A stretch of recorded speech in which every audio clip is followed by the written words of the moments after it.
On savait qu'Emmanuel Macron a été souvent à l'étranger quand il y avait des mobilisations sociales depuis 2 mois. Mais là, ce midi, on a eu l'impression qu'il était absent du pays depuis 2 mois. Ce qui me choque beaucoup dans les propos du président de la République, c'est que quand vous avez 9 salariés sur 10, 7 Français sur 10, qui rejettent une réforme qu'ils ont très bien comprise, parce qu'elle est injuste, parce qu'elle pénalise surtout ceux qui ont commencé tôt et qui travaillent dur. Il ne s'agit pas d'une foule, il s'agit d'un peuple. Le pays qui se mobilise et le pays qui rejette ces réformes, c'est l'immense majorité du peuple.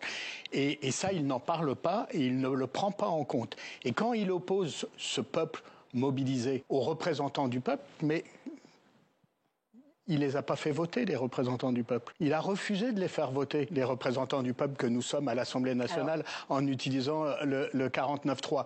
Donc tout sonne faux dans cette interview. Il a dit une chose aussi qui doit tous nous interpeller, je le cite, « On passe trop par la loi ». C'est inquiétant dans une démocratie quand vous avez un président de la République qui dit tout ne se fait pas par la loi, on passe trop par la loi. Donc du coup, j'ai une majorité relative à l'Assemblée nationale et donc je vais essayer de réformer le pays en évitant de passer par la loi. Mais dans une démocratie, la loi reste quand même la loi commune, celle qui est élaborée par les représentants du peuple. Et il n'y a quand même pas meilleur véhicule pour faire fonctionner une démocratie que la loi votée et discutée par les représentants du peuple.